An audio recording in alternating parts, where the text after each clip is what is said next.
So, welcome to AI in the Lab, the series where I show you real working systems built with AI and how I actually use them on a daily basis. Today is one that I lean on really hard and use it every single day, something I didn't build for the camera. So, let's get right into it. So, let me start off by introducing you to Daniil. Daniil is my AI chief of staff that's been helping run my week since the middle of 2025.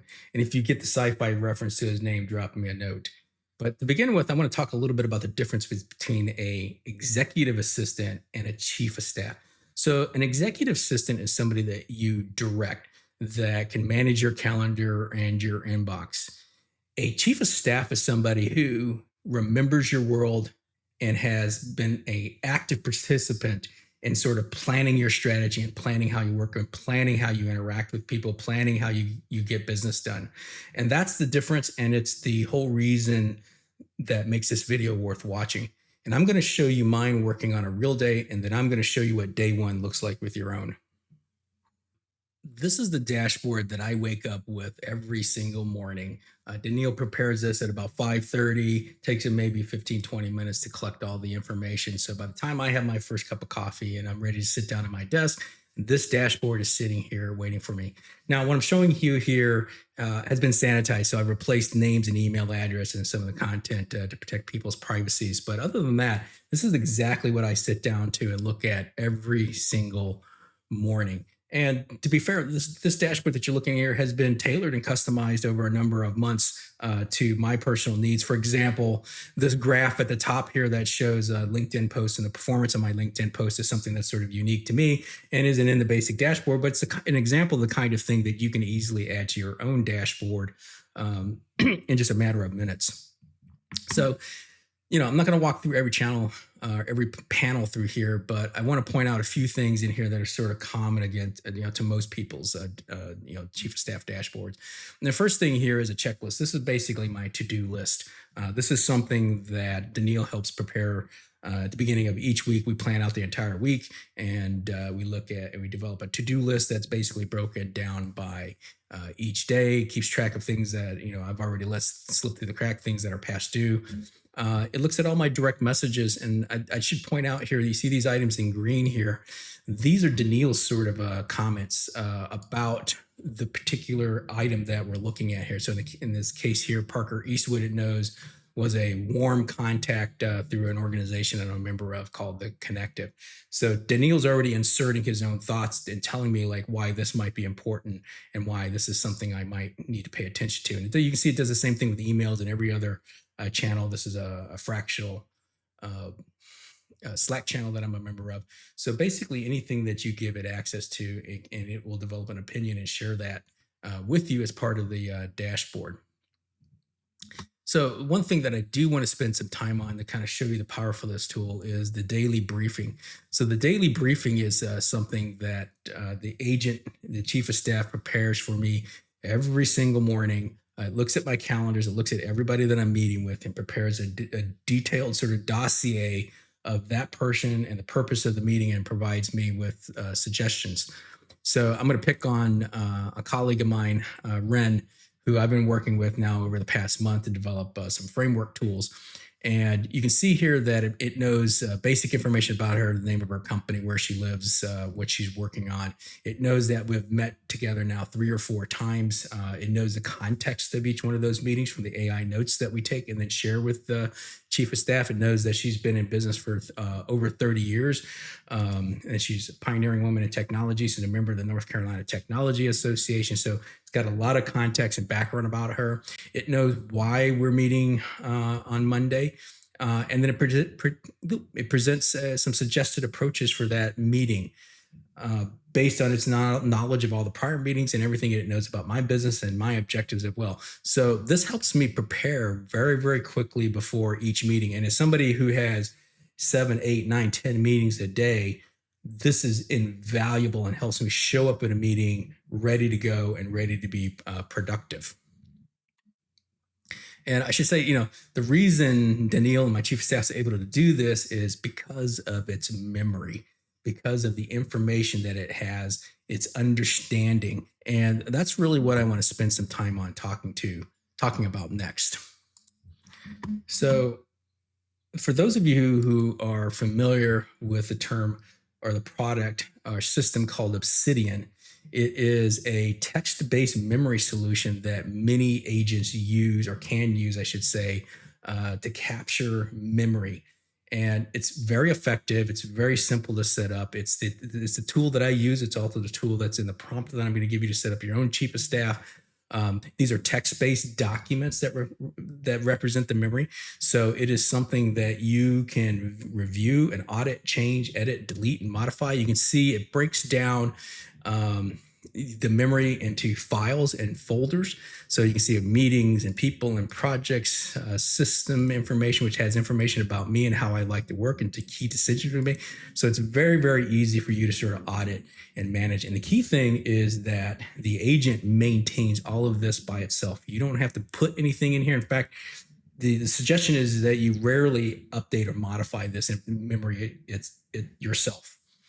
And let me show you an example of what one of those memory looks like, picking on my colleague again. So this is an example of the memory document for the individual that we've named Rem that we talked about just a minute ago. And you can see it's got a lot of metadata about that person, the name of their business. It knows that there's a couple of things that I owe her. There's a couple of things she owes me. It knows the last time we talked.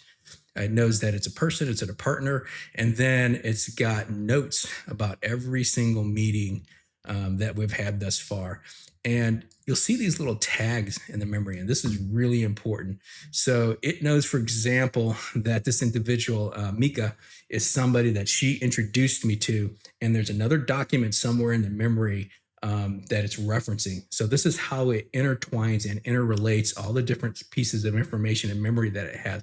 And you'll see these kinds of tags and markers throughout. So you can see another one here that this is really that the discussion that we're having here was related to my partner channel strategy.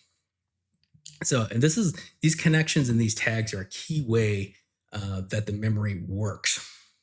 And let me show you how powerful that is in a visual way. So using tools like Obsidian, you can actually see what this memory looks like to the AI. So you can see it looks a lot like a giant neural network. It's a second brain. You may have heard that term before.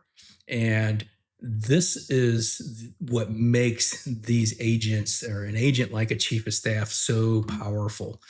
So each one of these dots is a piece of memory.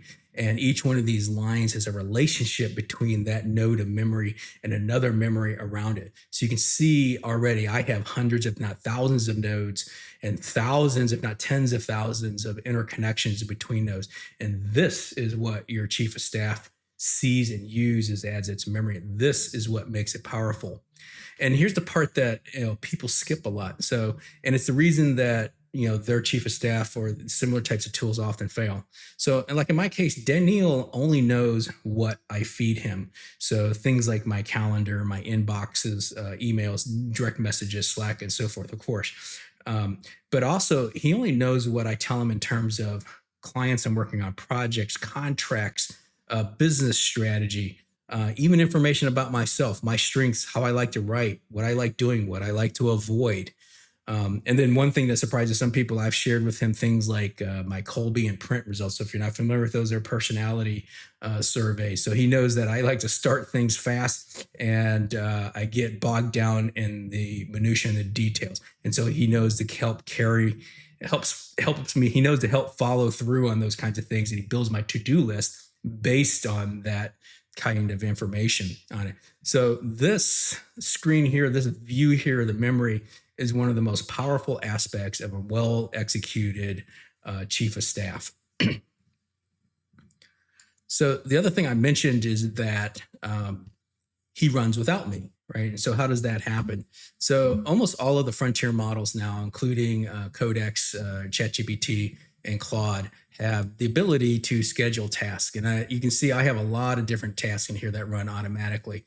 But I'm only going to focus on a couple here that are really heavily related to the chief of staff. And so the first one here is the chief of staff morning dashboard. And so this is the piece that runs every morning at 5:30 that builds out the dashboard. And you can see all the times it's run already. Um, and obviously you can rerun these manually as well throughout the day if you need to. And if you look at the details of it, you can see it's effectively a detailed prompt that tells it what to do, what to scan, what to look at, what to think about, and how to rebuild the dashboard. Um, Another one that's important is this curator. So Vault, of course, is the memory that I talked about. It's a term from the Obsidian system here. And so one of the important things about having a good memory is to tidy it up and clean it up periodically. So the way the agent's memory works is things that you're talking about today get put into like short-term memory that they call now. It's a markup file called now. And then in the evening, this runs at 9 o'clock. It cleans some of that up. It writes summary notes and puts it and commits it effectively to what you would call sort of long-term memory. And so this is an important part of keeping your agent stable and keeping its memory clean and tidy for you. So a good question to ask at this point is like, since the agent is running autonomously without me and building these dashboards and checking emails, what can he do and not do, right, while I'm not watching? So this is a personal choice. So in my case, Daniil can draft, he can propose documents, he can prepare briefings. He can do anything that I can take back. So currently, I don't let him send emails. I don't let him spend money, of course. He can't delete any files or documents off my system outside of his own memory and sandbox that he's working within. And those few things buy more trust than sort of any feature. Now, again, as I was saying, that's a decision that you make. It's not a property of the software or the language model. So you choose what your agent can reach and what he's allowed to do and not do. Now, I should point out that Daniil can drive my browser. He can effectively access anything on my computer that I can use, which is a lot of rope to give an agent, but it's something that I've given him access to over many months of use over the past year as I've monitored his behavior and how he works and how he operates. So that's a just choice that you have to make. So now let's get into how do you actually get one of these agents. And I'm going to show you the initial prompt and setup process to get yours up and running today. Okay, so before we try this, there's kind of 5 things that you need to know that are effectively sort of prerequisites. You need a paid Claude desktop plan because everything I'm going to show you is really based on top of the Claude co-work environment. Technically, it is possible to do this in other frontier model sort of frameworks such as ChatGPT and the Codex sort of harness, right? But there's some limitations currently in those that make it a lot more difficult to do. So I've focused this in terms of keeping it simple on using the Claude co-work workspace. So you'll need a Claude, again, desktop plan, right? I generally recommend people start with an empty folder, so an empty memory that you're going to start with. You don't have to do that, but what I find is if you have a project that has a lot of content already in it that's not well organized, you can really set yourself off on the wrong direction. So if you have a lot of information that you want to migrate, what I typically recommend to people is start your chief of staff on a brand new empty folder. Once you've got it up and running, it's got its memory sort of organized, then tell it to migrate the information. Give it access to your other folders, your other projects where your other content and documents are. Have it review it and tell it to migrate it over into its own memory. You'll need a Google or Microsoft account for your calendar and email. That's how it's going to get access to that kind of information. And you're going to need to run this locally on your computer and not in the cloud. And I mention that because there are some ways to run these kinds of agents in the cloud. Claude has a beta feature right now to run these things in the cloud. The problem is that the cloud versions do not have access to all the same information. They don't have access to your computer. They can't easily get access to your email, so it makes them very less effective on it. So you're going to want to run this on your local computer. And that means that you need the Claude app up and running most of the time you have your computer on, obviously. And then, of course, there are going to be some permissions that we're going to talk about more later that you're going to want to set up that determine what access that the agent actually has permissions and what things it has permission to do. So let's go ahead and get started. So I'm going to move over here. We're going to click new. So the first thing, I want to make sure that co-work is set up here in the top right-hand corner here. You can see there are two options: run on your computer or run in the cloud. You want to make sure, as I mentioned, that you're running this on your computer. In terms of the model, I prefer to use Opus 5. We don't need to run this in extra. We can run it in high mode. So I generally run it in Opus high reasoning, unless I'm doing something that's really complex or something that the model or that the agent seems to be sort of struggling with. We're going to want to create a new folder. So we're going to go ahead and we're going to click on create a new project. I'm just going to call this Chief of Staff demo. We don't need to put a description. We're going to give it a new folder, as I mentioned. So we'll create a new folder here. We'll just call that also Chief of Staff demo.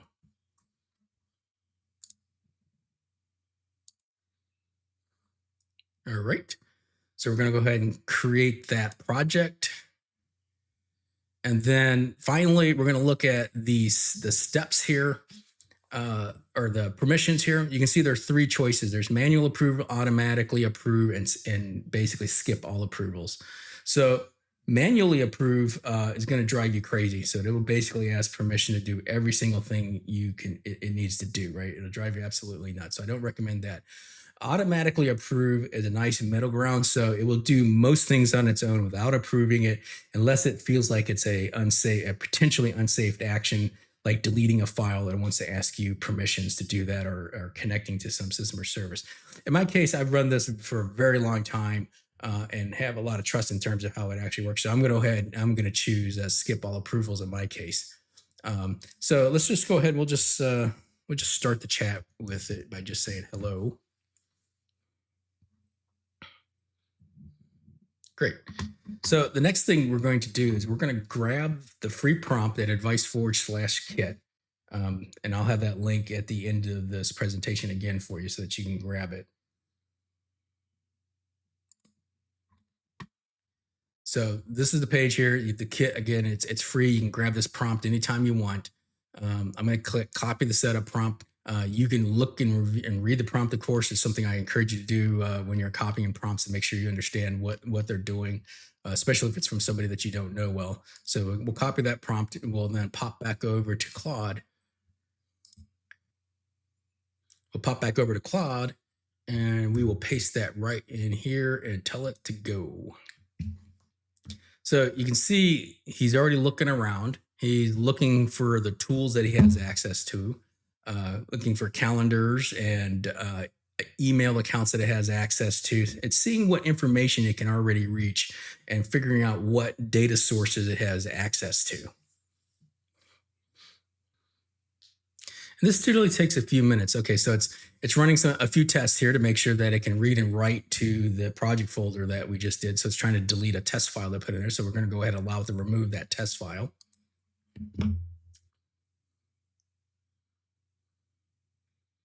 You can see it's beginning to prepare the tasks. So there were 6 stages to building out the dashboard. So we're in stage 0, basically pre-flight checks. It's making sure it has access and the tools that it needs.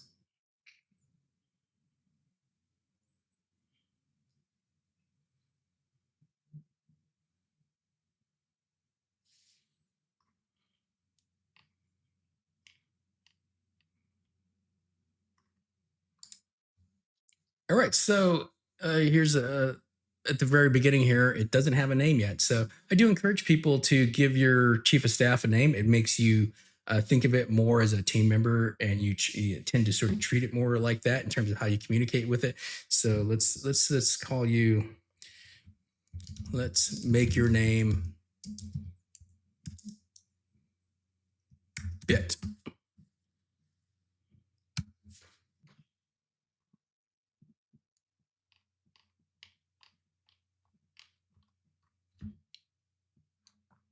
All right, so we're ready. We're done with stage 1. Now it's proceeding on to stage 2.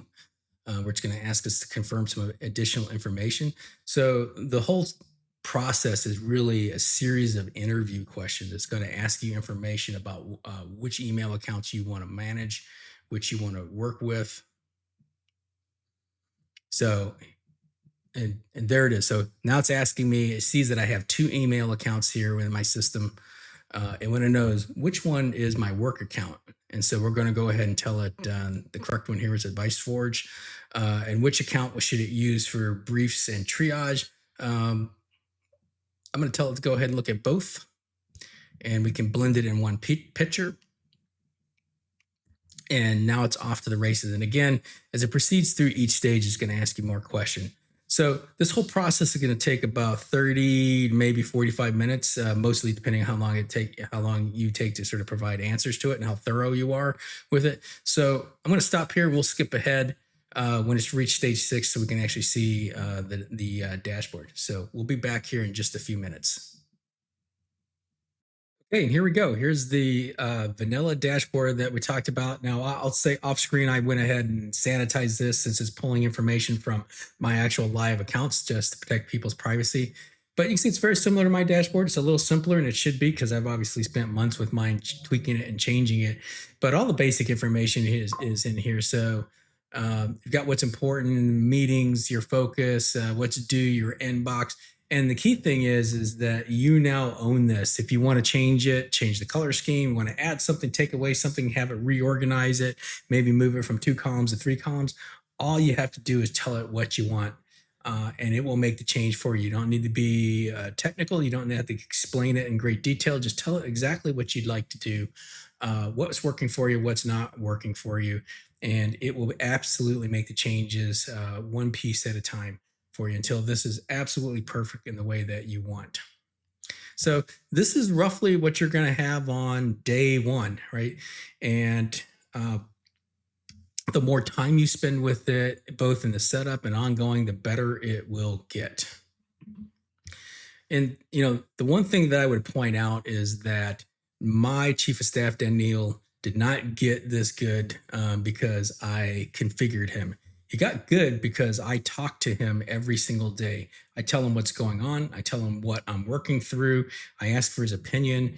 We plan things together. And little corrections when he makes mistakes are part of it. But the real reason that he gets better every single day is because I work with him every single day and treat him like a team member. And so the last thing I'd leave you with is the mistake that most people make is they wait until they know exactly what they want to do and exactly how they want their chief of staff to operate. And the truth is you just won't know until the first version's up and running. It won't be perfect, but just start anyways. So that's it. Down in the bottom and the last slide here, I'll share the link. The prompt is free. It's at adviceforge/kit. It's the same one that you just saw me run. And if you have any questions, please feel free to reach out to me.